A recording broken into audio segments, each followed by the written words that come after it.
Solar ഇടപാടിൽ മുഖ്യമന്ത്രിക്ക് കോഴപ്പണം നൽകിയെന്ന് സരിതയുടെ മൊഴി.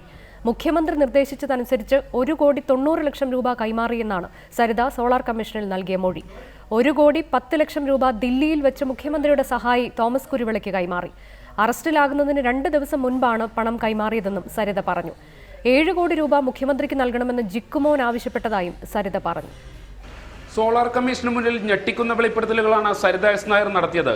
ടീം സോളാറിന് സർക്കാർ അംഗീകാരം ലഭിക്കുന്നതിനുള്ള പദ്ധതിയുമായാണ് 2011 മുഖ്യമന്ത്രിയെ താൻ ആദ്യമായി കണ്ടത്. ഗണേഷ് കുമാറിന്റെ PA ആണ് അതിന് അവസരമൊരുക്കി നൽകിയത്. പിന്നീട് പല ഘട്ടങ്ങളിലും മുഖ്യമന്ത്രിയെ നേരിൽ കണ്ടു.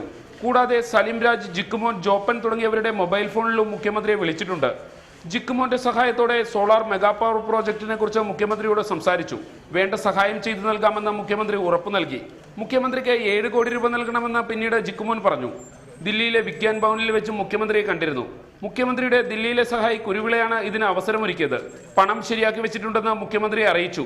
കുരുവിളയുമായി സംസാരിക്കാനായിരുന്നു മുഖ്യമന്ത്രി പറഞ്ഞത്. കുരുവിള ആവശ്യപ്പെട്ടത് പ്രകാരം ചാന്ദിനി ചൌക്കിലെത്തി 1,10,00,000 രൂപ ആദ്യഘട്ടം കൈമാറി. പിന്നീട് ഇടപ്പഴഞ്ഞിയിലെ വീട്ടിൽ വെച്ച് 80,00,000 രൂപ കൂടി തോമസ് കുരുവിളയ്ക്ക് കൈമാറി. തന്നെ അറസ്റ്റ് ചെയ്യുന്നതിന് 2 ആഴ്ച മുൻപായിരുന്നു 2ാം ഘട്ട പണം കൈമാറ്റമെന്നും സരിത വ്യക്തമാക്കി. ഇതോടെ മുഖ്യമന്ത്രിയുടെ വീട്ടിലെ ലാൻഡ് ഫോണിൽ വിളിക്കാനുള്ള അനുമതിയും തനിക്ക് ലഭിച്ചതായി സരിത കമ്മീഷന് മുന്നിൽ പറഞ്ഞു. അദ്ദേഹത്തെ നേരിട്ട് കണ്ട് ഇന്ന ആൾ വശം, കാര്യം ഞാൻ CM-ന് നേരിട്ട് കൊടുക്കാൻ കയ്യിൽ വാങ്ങിക്കാനുള്ള ഒരു അവസ്ഥയല്ല. 2, ഞാൻ അദ്ദേഹത്തിന്റെ ഒരു അഭിപ്രായം അറിയുക, ആരെ ഞാൻ ഏൽപ്പിക്കണം. അപ്പൊ അദ്ദേഹത്തിന്റെ അഭിപ്രായം എന്ന് പറഞ്ഞാൽ തോമസ് കുരുവിളയുമായിട്ട് ബന്ധപ്പെടാനായിരുന്നു. 1,90,00,000 രൂപ എന്റെ നേരിട്ട് ഉള്ള അറിവിൽ ഞാൻ ഇടപെട്ട് നിന്ന് തോമസ് കുരുവിള മുഖാന്തരം കൊടുത്തതാണ്. 2012 ഫെബ്രുവരി 26 താൻ സെക്രട്ടേറിയറ്റിലെത്തി മുഖ്യമന്ത്രിയെ കണ്ടു. പിന്നീട് 2012 ജൂലൈ 9 ശ്രീധരൻ നായരോടൊപ്പം മുഖ്യമന്ത്രിയെ സെക്രട്ടേറിയറ്റിലെത്തി കണ്ടതെന്നും സരിത മൊഴി നൽകി. അന്ന് സെൽവരാജ് MLA മുഖ്യമന്ത്രിയുടെ ചേംബറിലുണ്ടായിരുന്നു.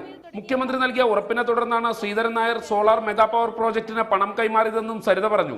മുഖ്യമന്ത്രി നിഷേധിച്ച വിഗ്യാൻ ഭവനിലെ കൂടിക്കാഴ്ചയും ശ്രീധരൻ നായരോടൊപ്പമുള്ള കൂടിക്കാഴ്ചയും സരിത ശരിവെച്ചതോടെ സോളാർ കമ്മീഷനിൽ മുഖ്യമന്ത്രി ഉമ്മൻചാണ്ടി കഴിഞ്ഞ ദിവസം നൽകിയ മൊഴിയുടെ വിശ്വാസ്യതയാണ് ചോദ്യം ചെയ്യപ്പെടുന്നത്. ഷഹീൻ ആന്റണി, റിപ്പോർട്ടർ, കൊച്ചി.